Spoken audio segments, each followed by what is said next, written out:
বাংলাদেশের রাজনীতিতে কি তবে শুরু হচ্ছে নতুন অধ্যায়? নির্বাচনের ফলাফল ঘোষণার পর সরকার গঠনের ঠিক আগ মুহূর্তে এক ব্যতিক্রমী পদক্ষেপ নিলেন বিএনপি চেয়ারম্যান তারেক রহমান। রোববার রাতে রাজধানীর বসুন্ধরা আবাসিক এলাকায় গিয়ে তিনি সৌজন্য সাক্ষাৎ করেন বিরোধী জোটের দুই শীর্ষ নেতার সঙ্গে। তিনি সাক্ষাৎ করেন ডক্টর শফিকুর রহমান ও নাহিদ ইসলামের সঙ্গে। সরকার গঠনের আগে এমন সৌজন্য সাক্ষাৎ বাংলাদেশের রাজনীতিতে খুব বেশি দেখা যায় না, বিশেষ করে দীর্ঘদিন ধরে রাজনৈতিক বিভাজন, অভিযোগ আর পাল্টা অভিযোগে উত্তপ্ত ছিল দেশের পরিবেশ। সাক্ষাৎকালে জামায়াতে আমির ডক্টর শফিকুর রহমান ফুল দিয়ে শুভেচ্ছা জানায় তারেক রহমানকে। একইভাবে এনসিপির আহ্বায়ক নাহিদ ইসলাম ও ইতিবাচক মনোভাব প্রকাশ করেন।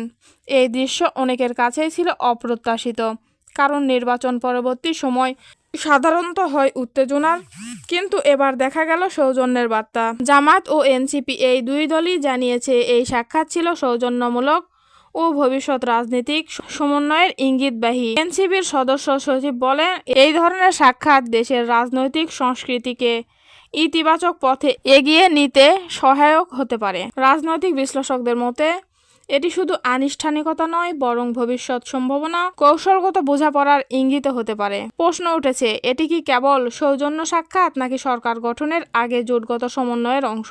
বিএনপি দীর্ঘ বিরতির পর সরকার গঠনের প্রস্তুতি নিচ্ছে। এমন সময় বিরোধী জোটের শরিক দলগুলোর সঙ্গে সম্পর্ক মজবুত করা রাজনৈতিকভাবে গুরুত্বপূর্ণ। বিশেষজ্ঞরা বলছেন, এটি হতে পারে ঐক্যের বার্তা, ভবিষ্যৎ আইন প্রণয়ন প্রক্রিয়ায় সহযোগিতার ভিত্তি, রাজনৈতিক স্থিতিশীলতার ইঙ্গিত।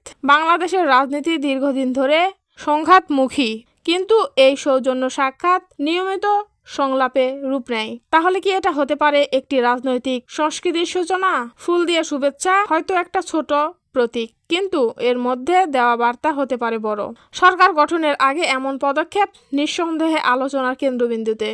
এখন দেখার বিষয়, এই সৌজন্য কি কেবল আনুষ্ঠানিকতায় সীমাবদ্ধ থাকে, নাকি সত্যি করে তৈরি হয় রাজনৈতিক বোঝাপড়ার পথ? বাংলাদেশ কি প্রবেশ করছে সংলাপ ভিত্তিক রাজনীতির যুগে, নাকি এটি কেবল নির্বাচনী কৌশলের অংশ? সময় বলে দিবে সেই উত্তর।